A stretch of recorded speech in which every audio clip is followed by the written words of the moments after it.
Bienvenidos a Trono de Dios Maranatá. Vamos a seguir profundizando en estos trabajos sobre la teología eucarística y qué mejor que comenzar en In nomine Patris et Filii et Spiritus Sancti. Amén. Y con unas breves palabras impresionantes. Amo porque amo, amo por amar. San Bernardo Abad, en el sermón sobre el cantar de los cantares, en el sermón 83, nos habla y nos dice así: el amor basta por sí solo, satisface por sí solo y por causa de sí. Su mérito y su premio se identifican con él mismo. El amor no requiere otro motivo fuera de él mismo, ni tampoco ningún provecho. Su fruto consiste en su misma práctica. Amo porque amo por amar. Gran cosa es el amor, con tal de que recurra a su principio de origen, con tal de que vuelva siempre a su fuente y sea una continua emanación de la misma. Entre todas las mociones, sentimientos y afectos del alma, el amor es lo único con que la criatura puede corresponder a su creador, aunque en grado muy inferior, lo único con que puede restituirle algo semejante a lo que él le da. En efecto, cuando Dios ama, lo único que quiere es ser amado. Si Él ama, es para que nosotros lo amemos a Él, sabiendo que el amor mismo hace felices a los que se aman entre sí. Pues estas palabras impresionantes, ¿no? De un doctor de la iglesia, un santo varón, de algún modo nos recuerdan y nos ayudan a comprender mejor el misterio eucarístico. Jesucristo se queda con nosotros en la Sagrada Eucaristía y la prolongación de la misma es la adoración eucarística. Ayer jueves, pues era el motivo fundamental del corazón del creyente, del católico, acercarse al altar consagrado por el obispo en cualquiera de las iglesias del mundo entero, por todo el orbe, para adorar el misterio del amor de los amores, el sacramento de la Eucaristía que se prolonga en esta presencia amorosa de Cristo, que lo que quiere es amarnos para ser amado, es decir, corresponder a nuestra naturaleza humana necesitada de la naturaleza divina y que la naturaleza divina también sea así correspondida por nuestra pobre naturaleza criatural, pero que somos sus hijos, somos la entraña de sus entrañas, somos hueso de sus huesos, porque Dios se ha hecho hombre en la persona de Cristo. Cristo Eucaristía se queda como esa segunda persona de la Santísima Trinidad precisamente para que este amor desbordante, apasionado, infinito de Dios a los hombres, un amor eterno. Con amor eterno te amé, por eso prolongué mi misericordia. El Señor prolonga su misericordia en este amor eucarístico para que tú y yo podamos experimentar cada día y de forma especial los jueves eucarísticos este amor apasionado de Dios a cada uno de nosotros, para iluminarnos, para purificarnos, para unirnos a Él cada día más y mejor. Bueno, vamos a seguir profundizando en la teología católica, dado que no son muchos los que no solo se forman en estos lares, sino que tampoco hay una gran afluencia de público, se podría decir, cada vez que estos vídeos se proponen, porque el objetivo no es dar entretenimiento, sino simplemente explicar que el amor de los amores vive en su iglesia, edifica a la iglesia y alimenta a su iglesia a través del sacramento eucarístico. Y nos habíamos quedado en esta parte, vamos a iniciar las aportaciones prácticas del Vaticano II en materia eucarística. Y de aquí ya saltaremos después, posteriormente, en un tercer trabajo, con varios vídeos también, a la teología eucarística después del Concilio Vaticano II. Ahora estamos ya de lleno en el Vaticano II, vamos a hacer a mero recordatorio la Eucaristía del Concilio Vaticano II, esta es la Teología Eucarística II, es el tema que ahora nos sacude, en el que vamos a tratar, y el otro día tratamos, en lugar de la Eucaristía, los documentos conciliares, y ya lo vimos, dejo los vídeos siempre, están en la descripción, en la lista también de reproducción del canal, Teología Eucarística, y ahí pueden ir viendo paso a paso y en orden todos estos vídeos que son formativos, no son de entretenimiento, sino de, vamos a decir, aglutinamiento de doctrina católica y de deleite, deleite para el corazón y para el alma enamorada de Cristo, que nunca deja de repensar y de ahondar y de profundizar al amado, de pensar en el amado y de vivir por el amado, ¿no? Con amor eterno el Señor nos ama y también nosotros le correspondemos con nuestro amor diario, con nuestro amor cotidiano. La Constitución dogmática sobre la Divina Liturgia Sacrosanctum Concilium, entre los números 47 y 58, señaló las líneas maestras de la Reforma. Y aquí vamos a ver estas líneas maestras que claramente se exponen y que para, como decimos, para todos los herejes, todas estas líneas son francamente, bueno, son como si hubiera venido Satanás, ¿no? El humo de la iglesia entró, ha entrado, ¿no? Dice tal, no, no, pero esto ya para ellos es un fuego tenebroso que está quemando todo, incluyendo la promesa de Cristo, ¿no? De que las puertas del infierno nunca, nunca prevalecerán. Bueno, pues nada que ver. Todos estos puntos maravillosos, notorios, lo que hacen es profundizar en el misterio de nuestra fe, celebrada en el sacramento de la Eucaristía, ¿vale? Y lo que hacen es eso, ahondar aún más y mejor en esta experiencia viva de la mística cristiana, que es quien realmente es la que nos está haciendo vivir y respirar como católicos, ¿no?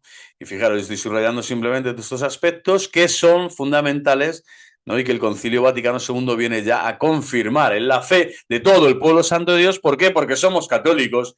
No tenemos que poner ningún pero, ningún es, que ninguna coma, ninguna, ¿no?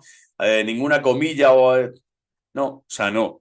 De hecho, todos los sacerdotes que se dedicaron a exponer ya la sospecha y la falsa doctrina ya herética de contrariar al Papa, incluyendo por supuesto Lefebvre y toda esta gente, en el fondo, habiendo firmado ellos mismos los documentos conciliares además, lo único que vienen a hacer es escandalizar, crear cismas, crear grupitos que al final se convierten en sectas, se convierten en una mentalidad completamente acrisolada en el pasado, hermética, ¿no?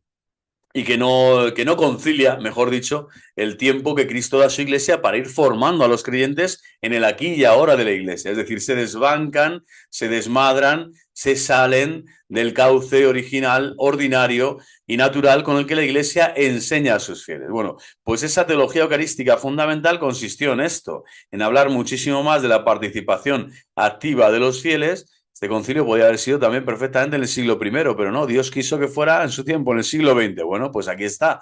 Y nos habla de mucha más participación de los fieles porque adolece precisamente, ¿no? Toda la que era la celebración del Vetus Sordo de esta participación, ¿vale? Sobre todo dentro de la celebración misma del sacramento eucarístico, ¿vale?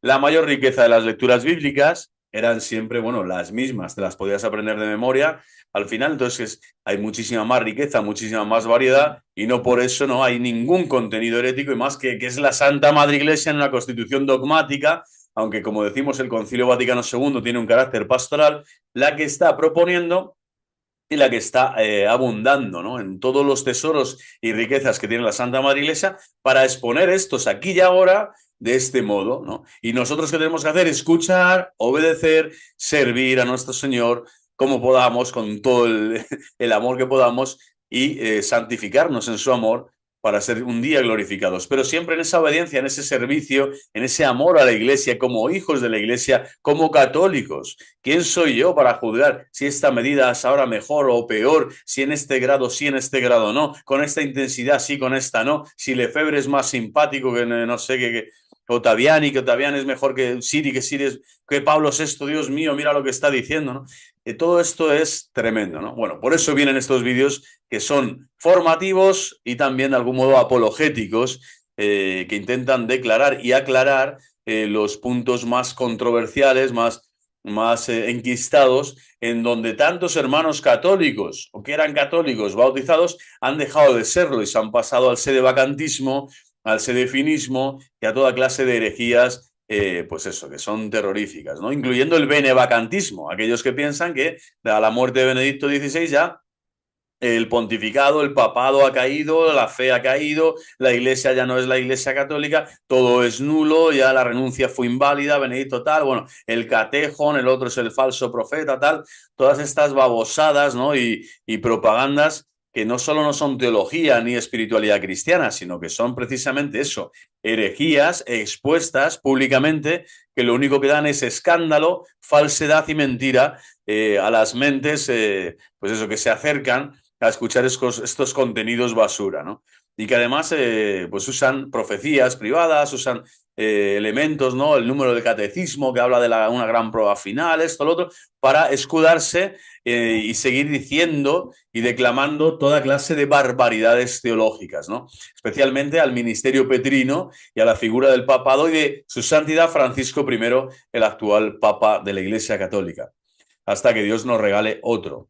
Bueno, pues mayor riqueza de las lecturas bíblicas, importancia de la homilía, restauración de la oración de los fieles, de la concelebración. De esto podría hablar durante horas, de cada punto, de cómo lo he vivido yo cuando estaba ejerciendo el ministerio en el Novus Ordo, como sacerdote, criterios para la admisión de las lenguas vivas, la comunión bajo las dos especies, etcétera. O sea, son todo elementos que lo que hacen es precisamente dar mayor realce, mayor grandeza, mayor belleza al misterio eucarístico, al misterio central de nuestra fe. La celebración procura ahora cuidarse subrayando aspectos que habían pasado a segundo plano. Se ha clarificado el papel protagonista que compete a la comunidad que participa en la Eucaristía y se habla de asamblea celebrante. Hace poco asistí a la misa dominical en una iglesia preciosa de la Beata Madre Teresa de Calcuta, ya Santa Teresa de Calcuta, y así hablaba el sacerdote, un sacerdote joven, y remarcaba este punto, ¿no? El punto de que el Concilio Vaticano II precisamente nos lanza a todos los laicos, a todos los fieles, a toda la feligresía, a una participación más consciente, más activa, más fructífera, por lo tanto. ¿Por qué? Porque somos asamblea celebrante, ya no solo asistimos a ese rito, a ese culto como si fuéramos asistentes, ¿no? Pasivos, y el celebrante es el sacerdote, es decir, el clero, el estamento del clero es el que ofrece el sacrificio y sin más y ya, ¿no? Sino que ahora la asamblea ya no solo es la que asiste al sacrificio, sino la que celebra la Santa Misa. Bueno, y se asocia a Cristo en el ejercicio del sacerdocio bautismal. Esto es algo grandioso, maravilloso. Solo por esto, estas inspiraciones, esta profundización en la teología de la Iglesia, uno lo que tiene que hacer es aprenderlas, escucharlas, meditarlas y darle gracias a Dios por la grandeza del sacramento bautismal, por la belleza de que la Iglesia como maestra y madre, mater et magistra, te recuerda la importancia de celebrar la Santa Eucaristía Dominical cuando vas a un templo, a un santuario, a una basílica, a vivir y a comulgar con Cristo Eucaristía. Es decir, estás participando y estás celebrando el misterio de tu fe, de la vida eterna. Importancia, ¿verdad? Bueno, dentro de esta asamblea celebrante tiene su sentido los ministerios que concurren en la celebración. Ya no es, al menos desde el punto de vista de la clarificación teológica, una asamblea que simplemente asiste a misa, no siempre entre comillas, sino que celebra la misa. Esto nuestro profesor de liturgia nos ha comentado muchas veces, ¿no? Antiguamente las mujeres mayores especialmente, o más jóvenes o mayores, da igual, la piedad popular hacía que se rezara el rosario mientras estaba celebrando el banquete eucarístico, la Santa Misa, ¿no? E incluso el concilio también remarca eso, o sea, no puede haber confesiones durante la celebración eucarística, es como desmerecer precisamente el rito, el culto, lo que se está celebrando allí, porque no puedes estar ¿no? a las campanas de la procesión, no se puede estar. Entonces, la celebración eucarística mejora en calidad espiritual, sin duda alguna, cuando el sacerdocio bautismal, es decir, el fiel católico, se acerca al templo para celebrar el misterio de la fe con toda la actividad, vamos a decir, con todas las pilas, ¿no?, posibles para entrar en comunión con la palabra, con la asamblea, con los hermanos, con las oraciones de Cristo que Cristo nos enseñó, con las plegarias de todo tipo, la oración colecta, con todo el significado del rito y en especial el momento también de la consagración y de la comunión eucarística, ¿no? Poner allí toda la carne en el asador, ¿no? Toda la pasión, todo el amor. ¿Por qué? Porque celebra la misa. El pueblo creyente, el fiel en particular, cada uno de nosotros celebramos la misa, ¿no? Y concelebramos con el sacerdote, ¿no?, que es el que preside la asamblea. Pero es todo el cuerpo místico de Cristo quien celebra la Santa Misa. Es el ofrecimiento al Padre que ofrece la Iglesia. Y es otra de las enseñanzas. Bueno, con este tipo de enseñanzas y de maravillosas, vamos a decir, realidades espirituales que ahora se desgranan, se desmenuzan, se aclaran mucho mejor para que el fiel católico, sin necesidad de estudios filosóficos o teológicos, pues entienda lo que se está dando allí. Bueno, pues nada tiene que decirse, nada tiene que objetarse. Al contrario, es solo alabar, bendecir y dar gracias a Dios nuestro Señor porque nos ha concedido esta claridad, este abundar y profundizar en el misterio teológico de la Sagrada Eucaristía y no desmerece en absoluto tampoco todo lo que se ha vivido hasta ese momento, ¿no? A nivel teológico en la teología sacramental. Al contrario, hay una continuidad armoniosa y una profundización cada vez mayor que lo que nos hace es acercarnos a ese misterio de nuestro Redentor con mayor pasión, con mayor amor, con mayor denuedo, con mayor admiración. En la misa o cena del Señor, el pueblo de Dios es convocado para celebrar el memorial del Señor. ¿Vale? Este es el misal romano número 7, el ordinario. Bueno, aquí el ordinario general del misal romano nos establece esta frase, esta idea, que en el fondo es el centro de la teología, ¿no? Dentro de la teología, el culmen de la teología, en esta parte, vamos a decir, de aportaciones prácticas del Vaticano II en materia eucarística. Es el memorial del Señor que celebra el pueblo de Dios, el pueblo de Dios. Y es la misa o la cena del Señor, que son nombres no dados por Lutero, ni por un hereje. La cena del Señor la ha dado el propio Señor. Este nombre también a la Sagrada Eucaristía, los evangelistas, Santo Tomás de Aquino y los grandes doctores de la Iglesia, siempre se ha hablado, ¿no? La misa o cena del Señor.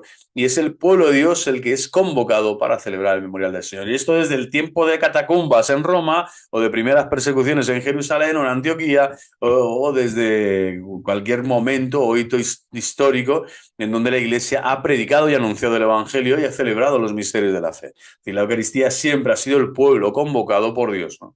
De forma especial, el ministro, el celebrante principal, es el que está ahí, ¿no? Para ofrecer el sacrificio in persona Christi e in nomine Ecclesiae, pero es todo el pueblo de Dios el que Cristo convoca. Cristo no solo convoca a los apóstoles, ¿no? Los apóstoles son convocados para convocar a todas las naciones, ¿no? Y que en el nombre del Padre y del Hijo y del Espíritu Santo se celebren los misterios de la fe, de todos los sacramentos, no solo el sacramento de la Eucaristía, ¿no? El orden sacerdotal, la confirmación, el bautismo, la unción de enfermos, etcétera, ¿no? Bueno, pues vamos a seguir en este trabajo. Resplandece también así con mayor claridad, por lo tanto, el sacerdocio.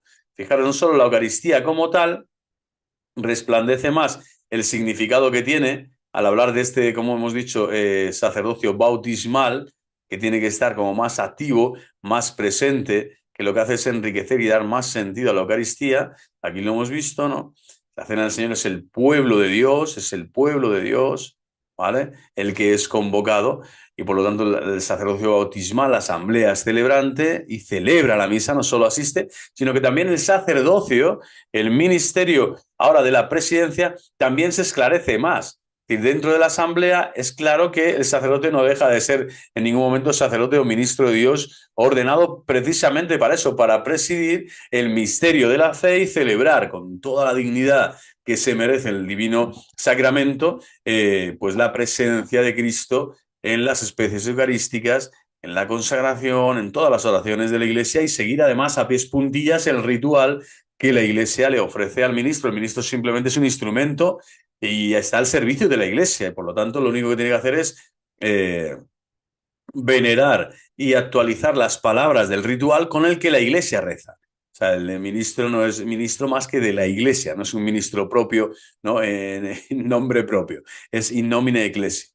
Y por lo tanto lo que hace es eso, el ritual lo va confeccionando en sus labios, en su corazón, ejerciendo así el ministerio sacerdotal, pero para resaltar también que esa presidencia no deja de ser fundamental para la construcción, edificación, ¿no? Y llevar a plenitud el cuerpo místico de Cristo, la iglesia peregrina a la que Él sirve. Las aportaciones prácticas más nobles pueden concretarse en 4, ¿vale? Vamos a ver las 4, lo primero de forma sucinta. Una es la utilización de las lenguas vernáculas, ¿vale? Otra es que se amplían los casos de la concelebración, ¿vale? La Eucaristía. La tercera es la comunión bajo las dos especies, Sacrosanto en Concilio 55.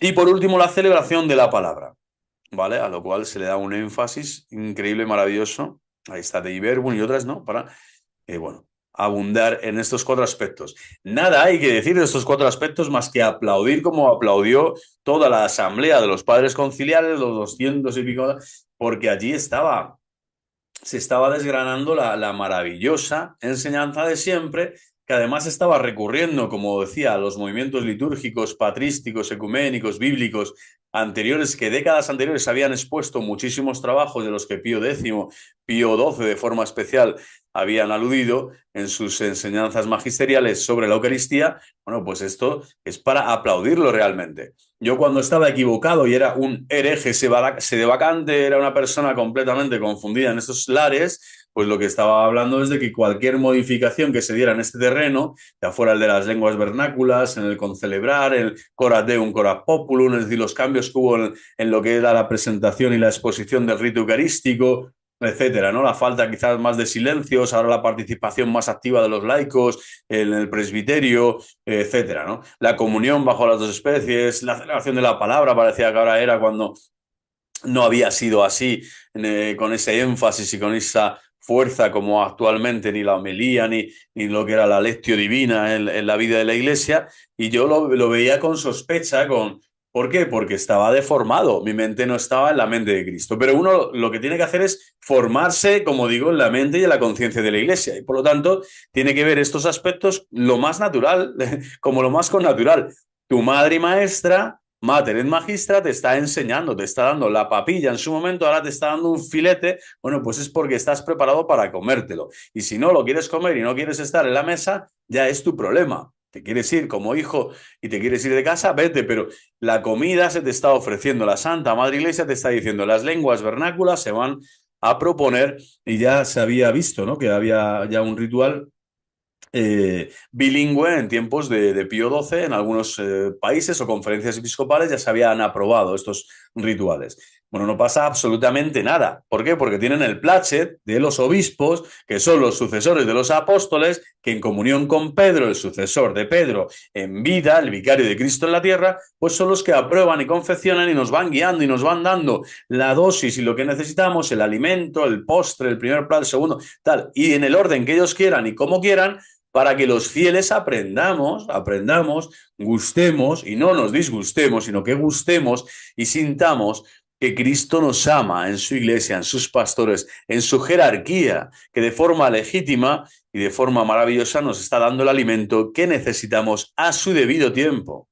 Sacrosantum Concilio, por lo tanto, 54, se recupera, dice, la primera práctica cristiana, y el griego, cuando se pasó del griego al latín, aquí hace una alusión este teólogo para ver la problemática que hubo en su día. Bueno, las invasiones bárbaras obligaron a la latinización, pero claro, esta latinización era una lengua culta, hablada sola por el clero prácticamente, y esto no es un tema que diga, no, es que son protestantes los que hablan así, los que dicen esto, no, esto es así, ha sido así durante siglos, es decir, el latín no lo entendía ni el tato. El sacramento, el laico, cuando se acercaba a recibir la confirmación o la confesión, etcétera, tal, simplemente sabía cuál era, vamos a decir, el beneficio espiritual, la res sacra que ahí estaba dándose en su alma. Y se acercaba a la penitencia, sabía que iba a recibir el perdón y la paz. Se acercaba a la Eucaristía, sabía que iba a recibir el cuerpo del Señor. Es decir, había predicación, había sentido y significado a cada sacramento, a cada acción sacramental. Pero el gustar la palabra, el enriquecerse espiritualmente de la palabra de Dios, y además todos los frutos espirituales que esto conlleva en el alma, de forma que personalmente cuanto más te unes a la palabra, más resortes tienes para explicar a otros la fe, para debatir, para realizar apología cristiana y sobre todo para santificar tu existencia con jaculatorias, con bendiciones, con la propia palabra de Dios, que la Iglesia, especialmente Benedicto XVI, recordaba, ¿no? Que siempre es una respuesta a la palabra. Cuando tú rezas, estás respondiendo a lo que Dios ya te ha enseñado, a su propia palabra, ¿no? Es una respuesta en oración a la palabra misma de Dios. Bueno, Illum audimus cum divina ligina oracula. Nosotros no hablamos a Dios y rezamos a Dios cuando leemos su palabra, estamos escuchando, ¿no? Directamente. Bueno, pues esta dimensión del culto que abre el latín, que era algo, vamos a decir, exclusivo, algo exclusivo a las lenguas vernáculas, es una maravilla. O sea, solo esto ya es para decir, mira, el concilio valió la pena. Ahora, el otro día hablaba con mi papá y con otras personas, ¿no? Que a diario, o sea, el latín ya ha hecho que tú puedas seguir conociendo los textos en latín, puedas estudiar latín, puedas, si quieres, volverte un experto y un perito en el latín, como lengua madre y oficial de la Iglesia, que lo seguirá siendo hasta que el Señor vuelva.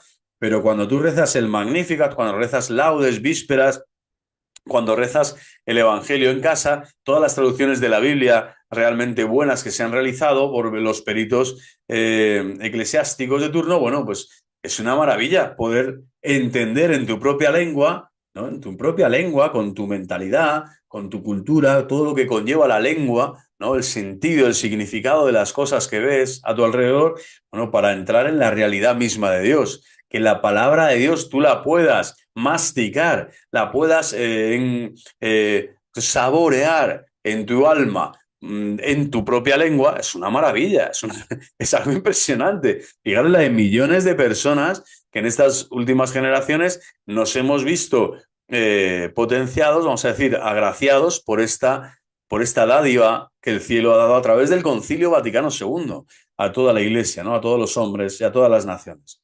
Bueno, se amplían los casos también de la concelebración, se justifica la concelebración, se manifiesta así apropiadamente la unidad del sacerdocio.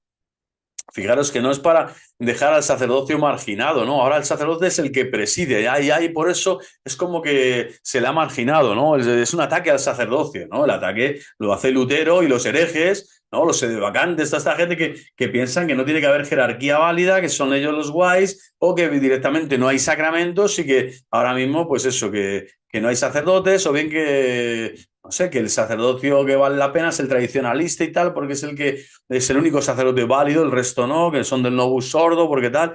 Pero estos son pantufladas, ¿no? Absurdas, que lo que hacen es no dejarse instruir por las enseñanzas de la Madre Iglesia. Están atentando contra el Espíritu Santo. Es un pecado contra el Espíritu Santo no aceptar, no dejarte impregnar y asumir las enseñanzas de la Madre Iglesia. Si la Santa Madre Iglesia te está enseñando, tú escucha, aprende, sé dócil, obedece, aprende. La concelebración es un signo más que lo que hace es realzar la unidad del sacerdocio bautismal y del sacerdocio en comunión también con el sacerdocio de Cristo cabeza en los 3 grados del mismo orden, el único orden sacerdotal, diaconal, presbiteral y episcopal, que están unidos a la cabeza que es Cristo, sumo y eterno sacerdote. Esta unidad se realza y se remarca aún muchísimo más, ¿no? En el Concilio Vaticano II. Una de las imágenes puede ser esta, para que ustedes vean hasta qué punto, ¿no?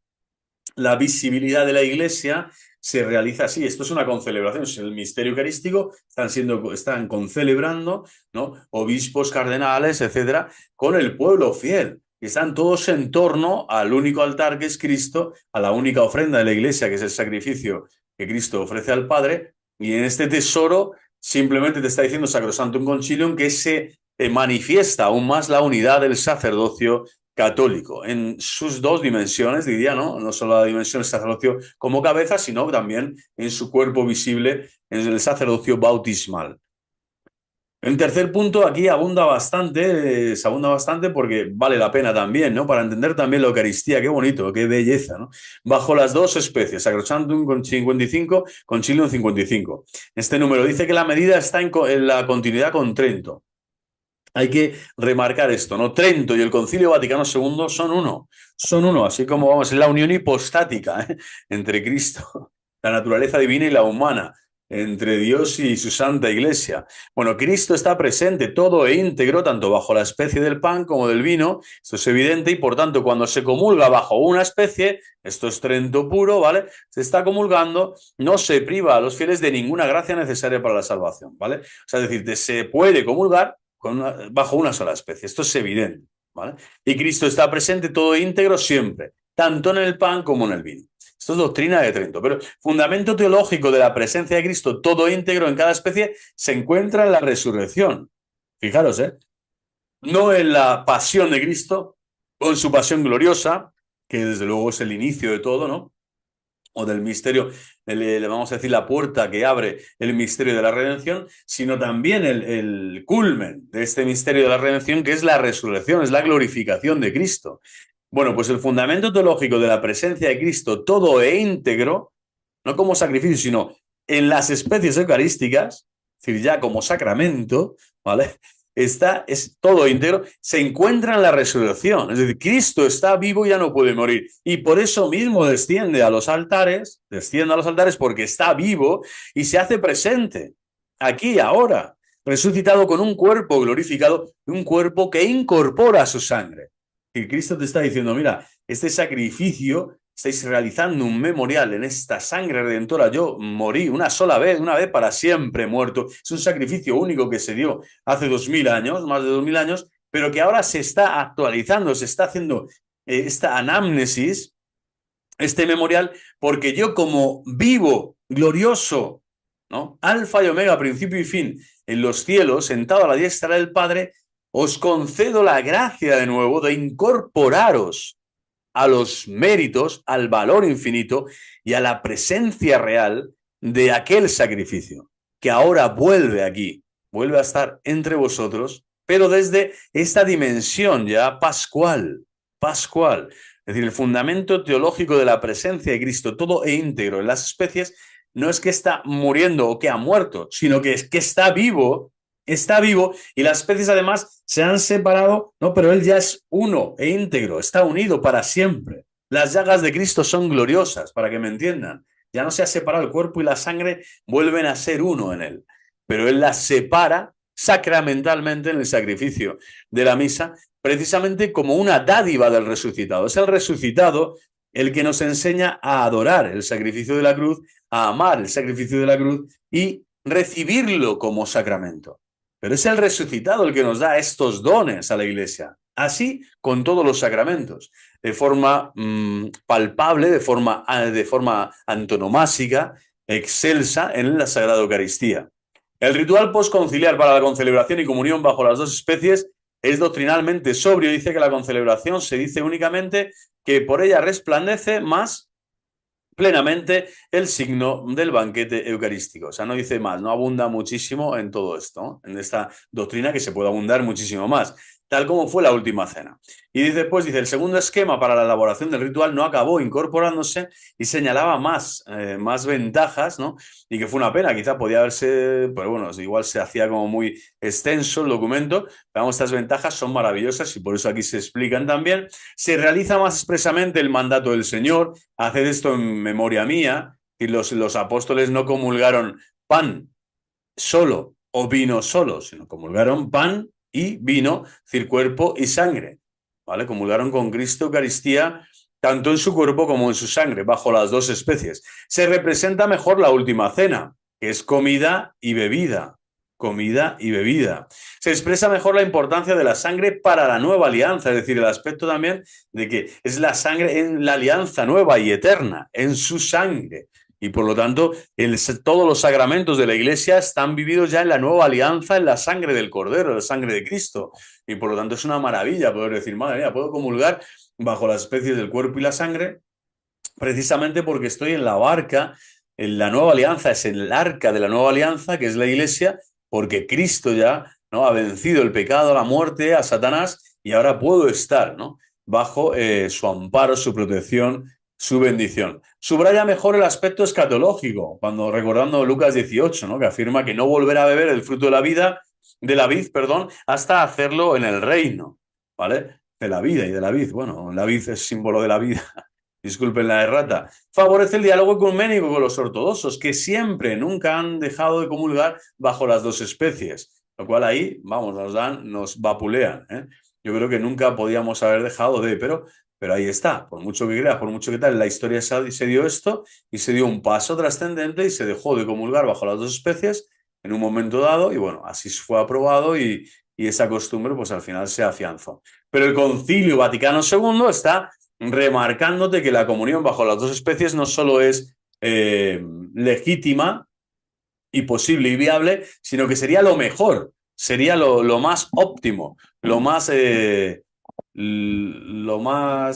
la enseñanza más granada, más excelsa, que te ayuda a comprender mejor el sacramento de la nueva alianza, que es la Sagrada Eucaristía.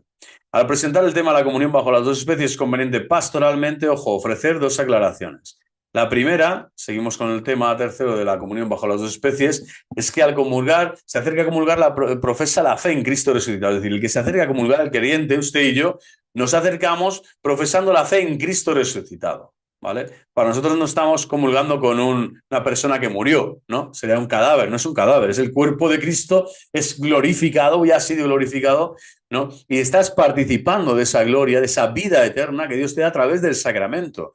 Por eso es un sacramento vivo y es un sacramento para vivos y no para muertos, ¿no? Bueno, el cual se da en comunión todo e íntegro en cada una de las especies. No falta nada a Cristo cuando se comulga bajo una única especie. No falta absolutamente nada. Está remarcando eso. Es completamente válido lo mismo, ¿no? Y no le falta nada a aquel que solo comulga, como se hace en la mayoría de los casos en la Iglesia Católica a todos los niveles hoy, es comulgar bajo la especie del pan. No pasa absolutamente nada. Si es verdad que salude cada vez hay más celebraciones, también celebraciones que en números sean menores, o el día de la primera comunión a los niños, en los templos, tal, donde se está remarcando esa vinculación maravillosa, esa plenitud, ¿no? Con la comunión bajo las dos especies, ¿no? Esa plenitud de significado, pero no plenitud en cuanto a que te falta algo, jamás, ¿eh? No es jamás insuficiente la comunión bajo una sola especie, porque recibes siempre a Cristo y el todo e íntegro. La comunión bajo, la segunda consideración, la comunión bajo una de las dos especies manifiesta simbólicamente la comunión con la pasión de Jesucristo, en la que se separaron violentamente su cuerpo y su sangre. Y por lo tanto aquí también se está manifestando mejor la pasión de nuestro Señor Jesucristo siempre que estamos comulgando bajo las dos especies. Es más, es que no te queda otra, es que estás viendo la sangre de Cristo. Había santos que se emocionaban, San Felipe Neri creo que era, que uno de ellos, que es que se acercaba temblando al cáliz con los labios porque estaba viendo la sangre del Señor. Ese vino ya no es más vino, se ha cambiado completamente su sustancia, ahora es la sangre de Cristo, ¿no? Y sangre glorificada, es una dádiva, ¿no? Celestial con la que tú vas a entrar, tu alma va a entrar en comunión, tu cuerpo, tu humanidad va a entrar en comunión con esa sangre divina del Redentor. Bueno, impresionante, ¿no? Bueno, pues cuando ya está realizando la comunión bajo las dos especies, como que también se realza también más esa vinculación, ¿no? De que el vino es un símbolo claro y directo de que Cristo ha padecido por ti y aquel que ha padecido ahora se te entrega también bajo la especie del vino, que es ya su sangre. Y cuarto punto, la celebración de la palabra, renovada con los nuevos leccionarios, la progresión de las lecturas bíblicas, la introducción proporcionada, disculpen, de la homilía y de la oración universal, lo que son las preces, ¿no? Oración universal, rezamos por el Papa, por la Iglesia, por las naciones, por los gobernantes, por los pobres, ¿no? Por toda la humanidad, por las vocaciones. Qué maravilla, ¿no? Todo esto cómo se realzó también después del Vaticano II. Bueno, pues hasta aquí vamos a continuar en este segundo punto ya. Hemos visto aportaciones prácticas del Vaticano II en materia eucarística. Hemos visto que principalmente son 4, ¿vale? La utilización de las lenguas vernáculas, el tema de la concelebración, el tema de la comunión bajo las dos especies y el asunto temática de la celebración de la palabra, que ahí se puede abundar, hacer 8 listas de reproducciones más, solo para hablar también de la palabra y todas las enseñanzas magisteriales de los papas, especialmente Juan Pablo II, Benedicto XVI, en torno a la palabra de Dios, ¿no? A la lectio divina. Para aportaciones doctrinales, vamos a ver en qué queda concretando aportaciones doctrinales, ya no solo prácticas, que las prácticas las hemos visto, y aquí está también el gran meollo de la cuestión y de todas las denuncias y bueno, mal llamadas denuncias, serían hirientes acusaciones que se realizan al concilio Vaticano II, ¿no? Llamado por esta gente conciliabulum, ¿vale? Que es cuando se realiza un concilio, algo que no va bien, que no es de Dios, ¿no? Y lo dicen ellos, que no son ni siquiera, pues eso, teólogos de baja realea, como puedo ser yo, un mero bachiller, ¿no? Sino que nada, se atreven, ¿no? Una que está ahí cocinando entre los pucheros y decir que esto no es nada, esto es todo luterano, todo es un concilio entero que es un conciliábulo. Bueno, Concilio Vaticano II, lo que te habla es de eso, ¿no? Y ojo, toda la dignidad, todo mi amor a los cocineros y a los pucheros, que entre pucheros anda Dios, decía Santa Teresa de Jesús, y a mí me encanta cocinar también. Bueno, aportaciones doctrinales, muy unida a la memoria, a la mejora, disculpen, de la celebración, va la evolución que se ha experimentado de la comprensión teológica de la Eucaristía. O sea, esto es evidente, la evolución es una comprensión teológica de la Eucaristía, ¿vale?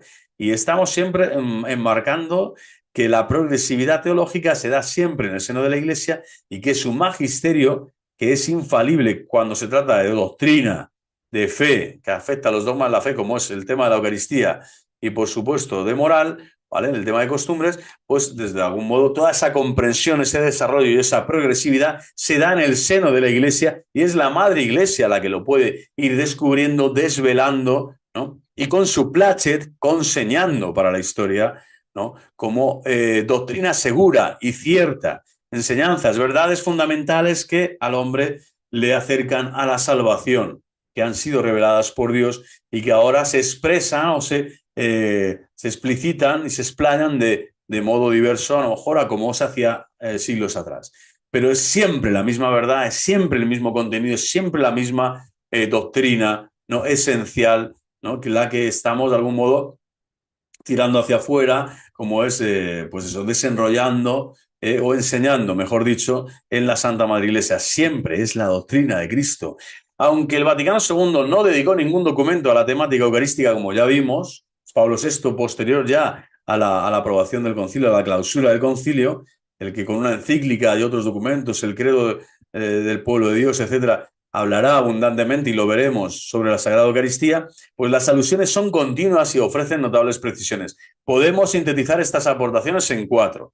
La primera, una visión conjunta de los diversos aspectos del sacramento. Segundo, la presentación del sacrificio eucarístico como memorial. Estas son aportaciones doctrinales, recordamos, doctrinales. Y la misa, sacrificio de Cristo, siempre lo será, y siempre lo ha sido, y siempre lo será hasta que el Señor vuelva. Y sacrificio de la Iglesia, que no es un matiz, está hablándote de una enseñanza doctrinal que ahora rezuma y que se da a todos los hombres para que la asientan y la consientan en su interior, para realizar ese homenaje del entendimiento y de la voluntad. Es decir, yo soy católico y sé que cuando voy a misa, la Iglesia entera en todo el orbe está ofreciendo el único sacrificio, ¿no? Que es el de Cristo, y lo está ofreciendo también la Iglesia. Es decir, tú y yo, todos estamos participando y ofreciendo el sacrificio de Cristo al Padre. Y el Vaticano II ha precisado, en fin, lo relativo a los protagonistas del misterio eucarístico. No, aquí se está hablando sobre todo eso, de que no solo es el clero, ¿no? En ese sentido, no hay que ser clericalista en este aspecto de, es que si no, el clero, no, el clero es todo el pueblo santo de Dios, ¿no? Que es para el que el clero existe. El clero está al servicio del pueblo santo de Dios, por lo tanto, todos los protagonistas, comenzando por el Espíritu Santo, la tercera persona de la Santísima Trinidad en la epíclesis, y que toma una notoriedad y una importancia la unción y del Espíritu Santo impresionante, también en el magisterio de Juan Pablo II, de Benedicto XVI, especialmente Juan Pablo II, para remarcar que es la acción del Espíritu Santo en la Iglesia quien guía y gobierna la Iglesia. No son los herejes, no son los sedevacantes, no son los hijos rebeldes los que guían y gobiernan la Iglesia. Estos son los que atentan contra el Espíritu Santo, los que le entristecen, los que blasfeman, porque no están reconociendo que es el Espíritu Santo el principal protagonista y autor también del sacrificio de la Eucaristía. Cuando la Eucaristía es ofrecida allí, toda la invocación al Espíritu Santo, la epíclesis, etcétera, se está realizando, ¿no? Esa obra prodigiosa del misterio de la redención también a través, y del sacramento eucarístico, a través, ¿no?, del Espíritu Santo. Pero también se habla de los protagonistas, como digo, creaturales, vamos a decir, del hombre mortal, ya no de la persona divina, sino de la persona humana, y ahí está el clero que puede concelebrar el sacramento, y también, especialmente, el sacerdocio bautismal de los fieles que ya no asisten, decimos, sino que participan, celebran de forma activa, consciente, fértil, fructuosa, la palabra de Dios, que unge, que enseña, que ilumina, y la visita del Señor al altar en la forma del sacramento eucarístico para comulgar con Él, es decir, la comunión con el sacrificio de Cristo en la cruz. Las aportaciones doctrinales vamos a ver primero la primera de forma sucinta para no alargar muchísimo este vídeo, pero bueno, se ha recuperado una visión conjunta, se muestra mejor el equilibrio armónico del misterio, un equilibrio entre la palabra y el sacramento, fundamental, la proporción de vida entre celebración y culto, también fundamental, y el papel del celebrante en la comunidad en relación con el de los ministros, ¿vale? Y aquí está, pues se presenta conjuntamente la Eucaristía como sacrificio y sacramento. Aquí sería algo lo más notorio, ¿vale? Esta presentación conjunta de la Eucaristía. En Trento, por la crisis protestante, se presentaban ambas dimensiones por separado, porque ¿no? Lutero sobre todo iba atacando el sacrificio, al final, bueno, destruyó por completo también el sacramento, ¿no? La sacramentalidad. es simplemente un simbolismo y es algo que no tiene nada que ver con el sacrificio y con el sacramento, según piensa, ¿no?, la Santa Madre Iglesia Católica. Piensa, celebra y vive. Pero el Vaticano II, además de ambas dimensiones, lo que hace los sacramentos, además de ser signos eficaces de gracia, de la gracia de Dios, que es lo que Trento nos enseña, está diciendo que se presentan como actos de culto donde es toda la Iglesia, además, la que está implicada en este dar culto a su Señor. Por lo tanto, sacrificio y sacramento, ahora sacrificio y sacramento, que es el acto de culto, se implican mutuamente en Eucaristía, en esa acción de gracias a nuestro Redentor y maravilloso Salvador. En el segundo punto veíamos la presentación del sacrificio eucarístico como memorial, Sacrosanctum Concilium 47, y el Vaticano utiliza el término memorial en el sentido objetivo de primera carta de Corintios 11, 26, 27, donde San Pablo recuerda con el término anamnesis y que no es un mero recuerdo subjetivo, sino actualización objetiva. Ese es el significado que se le quiere dar y se le ha dado siempre en la teología católica a esta realidad, a este término. De esta forma se pasa del término empleado por Trento, memoria, a memorial. Trento ya empleó la palabra memoria, es la memoria, el sacrificio. Ahora es el memorial, que supera una posible ambigüedad terminológica, como hacer simplemente un mero recuerdo, ¿no? No es un mero recuerdo, ¿no? Que puede ser la confusión con la palabra de memoria, ¿no? Entonces, por eso decimos que un concilio lo que hace es actualiza, mejora, da más, más visión, más luminosidad a lo que ya se estaba dando, se estaba intentando explicar, pero siempre hay, es un más y mejor, siempre hay un más y mejor en la teología católica. Por eso todos estos herejes actuales que también te dicen que Francisco I ya ha dejado, ha desvirtuado todo, ha demolido todas las áreas, la litúrgica, la ecuménica, la doctrinal, la catequética, la pastoral, la, no sé, los dicasterios, la banca vaticana, tal, o sea, que viene Francisco I y parece que todo se tambalea y así como una especie de terremoto. Es falso, completamente falso, porque no ha dejado de hacer lo que hacían los anteriores papas. No ha dejado de hacer lo que el Concilio Vaticano II les está pidiendo a ellos, que son siervos de la Iglesia. Son servus servorum, o sea, son siervos de los siervos. ¿Sabes? El que está ahí más abajo y el que más tiene que escuchar lo que el concilio te dice y obedecer lo que el Espíritu dice a las iglesias, a toda la Iglesia católica, ¿no? Y especialmente si te toca ser papa. Bueno, pues esto es lo que han hecho los concilios, siempre dar más y mejor, y así los papas siempre dan más y mejor. Y si hay controversias o lagunas o aspectos que todavía no entendemos bien o qué tal, bueno, el tiempo irá colocando, recolocando aspectos que pueden ser más conflictivos, como se ha visto, Pachamama, Fides Supplicans, Fiducia Supplicans, cosas que van surgiendo en el camino, el ecumenismo, ¿no?, con el mundo maometano, el Islam, tal. Pero desde luego uno lo que tiene que hacer es considerarse siempre muchísimo más pequeñito que estos gigantes, que son los que están llevando con todo esmero y responsabilidad la acción del Espíritu Santo en la Iglesia. Son los que guían y gobiernan según el Espíritu Santo la Iglesia de Cristo. No somos ni tú ni yo, ni el youtuber de turno el que guía y gobierna la Iglesia según el Espíritu Santo, no. Nosotros tenemos que seguir a la barca de Pedro, en la barca de Pedro siempre, sin salirnos, vamos, ni un momento de ella. Porque entonces empiezas a patinar, a desbarrarte, caes al océano impetuoso, lleno, como digo, de tempestad, en donde vas a ser sumergido por las olas de la herejía, del cisma y de la apostasía. ¿Todo por qué? Porque no sabes conciliar, precisamente, no sabes conciliar la progresividad teológica y la belleza de la doctrina católica en el tiempo que te ha tocado vivir. Y por lo tanto hay que estar siempre ahí actualizado. Y no por eso eres neomodernista, eres un hereje, eres uno... No, simplemente estás descubriendo que memorial es mejor que memoria por esto, por esto, por esto. Todo tiene un porqué. Todo tiene un porqué, así como un papá y una mamá explican a su hijo el por qué hay que hacer esto y no lo otro, el por qué hay que pensar así bien y no mal, y por qué hay que hablar bien y no mal. Bueno, pues la Iglesia igual, te va desmenuzando los porqués para que tú los analices, los comprendas, los digieras y asientas tu homenaje, ¿no? Tu servidumbre, se puede decir, sí, tu amor filial a la Santa Madre Iglesia por la que vives, ¿no? Y por la que debes y tienes que desvivirte. Se explicita aún más la noción de memorial, por lo tanto, al afirmarse que la Eucaristía perpetúa por los siglos el sacrificio de la cruz. O sea, es impresionante lo que te está diciendo Sacrosanctum Concilium, ¿no? Como para decirte estos bárbaros que vienen a decirte que no existe el sacrificio, que el Novus Ordo lo cambia todo, que el santo sacrificio ya se perdió para siempre, tal, que ahora solo las misas de los supuestos estos nuevos gregorianos, herejes mal llamados tradicionalistas, que no respetan la traditio, lo que la Iglesia entrega a los fieles es la traditio, la enseñanza católica. ¿Qué es esto? Concilio Vaticano II en este caso, que es lo que estamos analizando, Sacrosanctum Concilium. Y no respetas la tradición y te llamas tradicionalista, ¿de qué? Si no eres católico. Si te está diciendo que perpetúa por los siglos el sacrificio de la cruz, ¿qué es lo que no entiendes? ¿Qué es lo que no quieres entender? Por tu cabezonería, tu tozudez, ¿no? Lo digo por todos estos, el Roberto, el Daniel, la Bettina Galo, el Interregnum, todos estos, ¿no?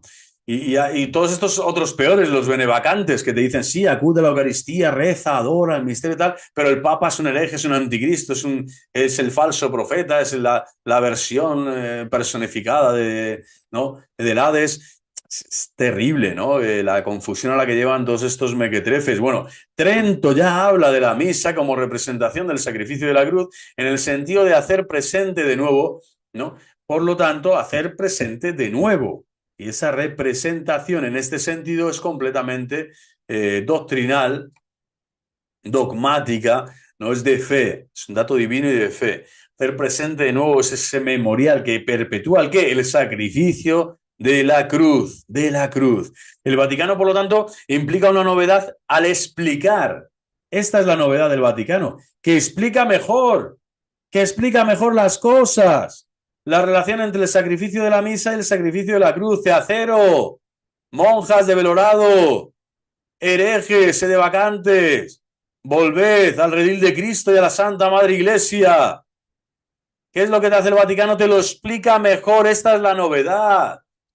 Eso de que se abrieron puertas y ventanas al diablo, no, las abriste tú si tú quieres. Da igual que seas clero que seas laico, que seas obispo, arzobispo o que seas lo que te dé la gana ser. Es que aquí se trata de fidelidad a Cristo y a su Iglesia. Y el Vaticano te está enseñando a pensar y a amar a la Iglesia como ella quiere ser amada. Por eso San Bernardo, ese amor que busca ser amado, porque el mismo amor y su naturaleza y su esencia es amar para ser amado, para ser correspondido. Bueno, a través del concepto del memorial te está explicando mejor la Santa Madre Iglesia la misa. La misa es memorial que perpetúa el sacrificio de la cruz. La misa es memorial que perpetúa el sacrificio de la cruz.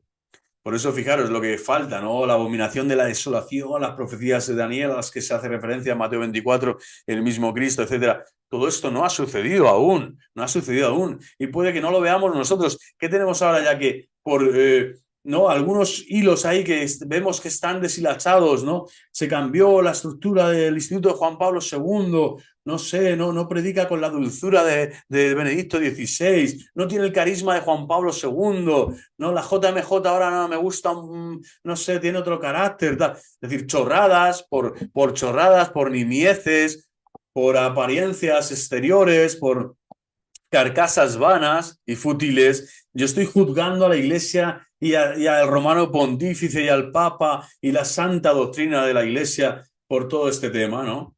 La Agenda 2030 y la 40 y la 50, que siempre que sí, que las conferencias acepten esto y lo otro, de aquí de allá, lo que haya que aceptar y lo que no, se rechaza y se les devuelve la moneda, ¿sabes? Pero no vas a decir ya, ahora no, todo el anticristo, tal, la abominación, la desolación, herejes, anticristos, dejar ya de escandalizar. La misa es sacrificio de Cristo y sacrificio de la Iglesia. Esto lo dice San Pablo VI, está rubricando esto con todos los padres conciliares. Esto ya les salen sarpullidos como a los gremlins, bichos por todos lados. ¿No? Los demonios ya se escapan cuando dice San Pablo VI ruega por nosotros, ora pro nobis. Porque estás hablando de que este Papa está precisamente esto. En ningún momento se rechaza el vetus, ¿no?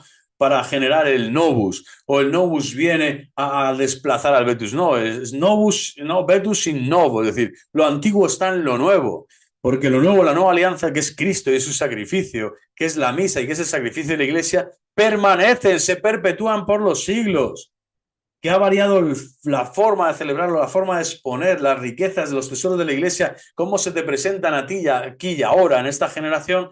Bien, bendito sea Dios, acéptalo, agacha la cabeza, obedece y camina, camina, camina con fe, que no queda mucho, ya viene el paraíso, que viene el juicio particular, que el Señor nos pilla a todos ahí confesados y bien confesados, adorando a la Eucaristía, no diciendo barbaridades de que este obispo sí, este no, esta conferencia, este no, este papa sí me gusta, este no, este documento está bien, este menos, este... O sea, que si somos legos, en todo novatos, nunca hay que meter la cabeza como avestruces, al contrario, hay que formarse para sacar la cabeza bien alto y decir, el Señor tiene respuesta y por qué para todo y para todos, para el alejado, el ateo, el trans, el otro, el cojo, el manco, el sordo, el mudo. ¿Hay algún miembro de la iglesia que no tenga necesidad como la samaritana cuando vio a Cristo en el pozo? ¿Hay algún miembro de la iglesia que no tenga necesidad como la tuvo el buen ladrón al lado de Cristo muriendo en la cruz?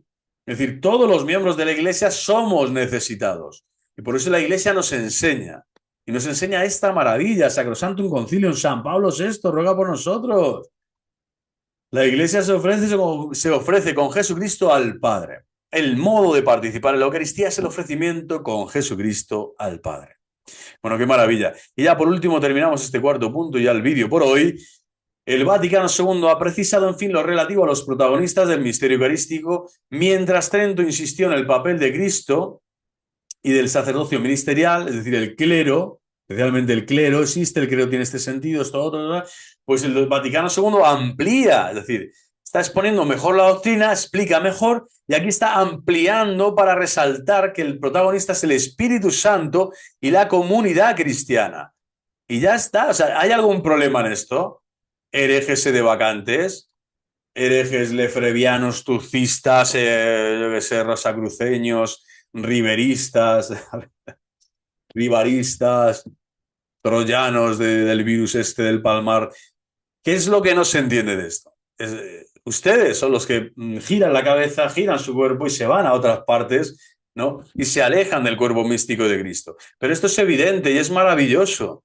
Hay que canonizar a todos los padres conciliares del Concilio Vaticano II, porque además todas esas aparentes herejías tendenciosamente labradas por un espíritu maligno para poner dicotomía y división donde no la hay, donde hay una continuidad armónica que solo el Espíritu Santo puede confeccionar, y estamos solo viendo el tema de la Eucaristía. Imaginaros, se puede entrar en el tema del ecumenismo, en el tema de la Sagrada Liturgia, en todos los demás sacramentos, es decir, novus sordo al completo, se puede entrar en la doctrina de los catecismos o en los cambios y modificaciones del derecho canónico que es novedoso, ¿no? De algún modo, el derecho canónico del año 83 respecto al 17, es decir, todos los cambios, sean jurídicos, sean sacramentales, litúrgicos, ecuménicos, son modificaciones que el Espíritu Santo realiza, porque es quien guía y gobierna su iglesia. La iglesia es una obra de Dios, no es una obra de los hombres.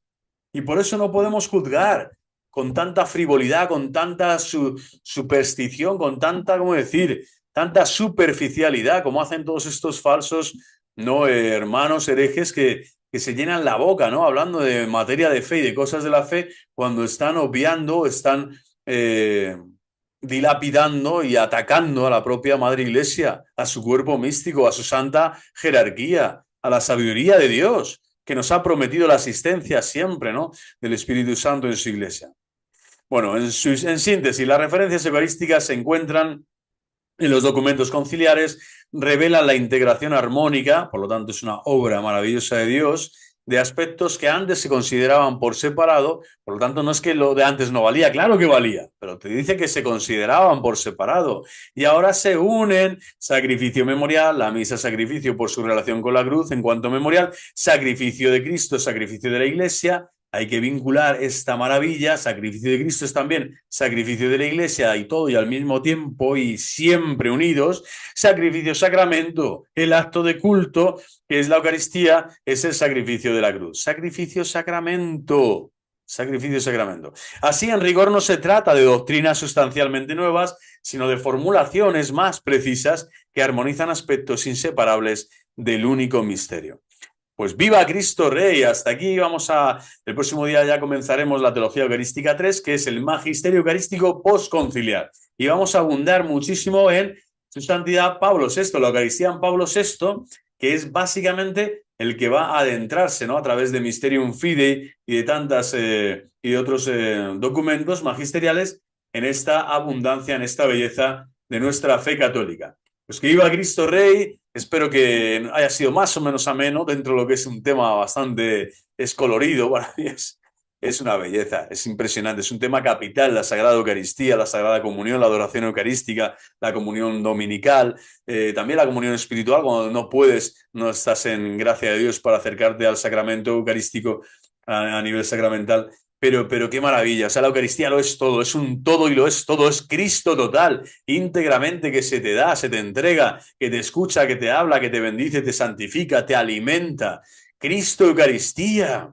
Bueno, pues vamos a darle gracias también a la Santísima Virgen por esta nueva entrega, por este nuevo momento de formación, como digo, en donde cuanto más formado estás en la doctrina católica, menos te pueden engañar todos aquellos enemigos de la doctrina católica y de Cristo, todos los enemigos de Cristo y de su Iglesia. Y por lo tanto también viva su santidad Francisco I y viva Pablo VI, ¿no? Que le pido perdón desde aquí una y otra vez, mea culpa, mea culpa, mea culpa, porque le he llegado a considerar anticristo. Le he llegado a considerar una persona completamente ajena, ¿no?, a la vida de la Iglesia, al amor a la Iglesia, a la belleza de la propia Iglesia, ¿no? Y todos estos escándalos y de improperios malsanos y mal llevados, pues han ocasionado, pues eso, dolor. Y yo me arrepiento profundamente y le seguiré pidiendo al Señor penitencia en estos meses, en estos años, quizá para poder paliar de algún modo y purificar mi entrega al Señor, que sea digna, que sea verdadera, que sea sincera, aunque ahora en otro estado, ya no en el estado sacerdotal, pero desde luego sí presentar al mundo que toda esta maravillosa y armoniosa doctrina, amalgamada, ¿cómo decir?, en las manos del Verbo y del Espíritu Santo, que el Padre consigue realizar esa, es como el alfarero, ¿no?, esa vasija perfecta, maravillosa, sin fisuras, ¿no?, llena de resplandor, llena de suavidad, llena de eficacia sacramental, pues es una obra de Dios y tengo que anunciar que esta es la obra de Dios. Y que todo lo demás, lo que son controversias, denuncias falsas, calumnias, difamaciones, malinterpretaciones, por muy buena intención que tengas, por muy loado que creas estar o preparado mentalmente o psicológicamente para decir yo me enfrento a esto y a lo otro y soy capaz aquí de este análisis mejor que nadie y soy más que un cardenal o que un dicasterio de Roma o me siento más papa que el propio papa para decirle ahora al papa qué tiene que hacer o dejar de hacer. Todo esto es una continua, ¿no? Tenemos que tirarlo realmente a la basura, al precipicio donde viene, que es el infierno. Y por lo tanto caminar en armonía y en consonancia y en sintonía con el corazón católico, caminando siempre en comunión con Cristo y con su Iglesia. ¡Viva Cristo Rey! Y viva el corazón inmaculado de María! Dios Todopoderoso, Padre, Hijo y Espíritu Santo, nos sigan concediendo la gracia de ser católicos, de vivir como católicos y un día, muriendo católicos, poder ver cara a cara ya, no bajo el signo de la Eucaristía, sino al propio Señor Jesucristo, resucitado ante nosotros, dándonos la bienvenida a su banquete celestial, que es la Santa Cena también celestial, que es la liturgia celeste, que ya los ángeles y los santos proclaman sin cesar, cantando en la gloria de Dios, Padre, Hijo y Espíritu Santo, misterio uno y trino de infinito amor, que ahora no solo está en los cielos, también ya está en tu corazón y en el mío, si profesas la fe católica. Hasta la próxima.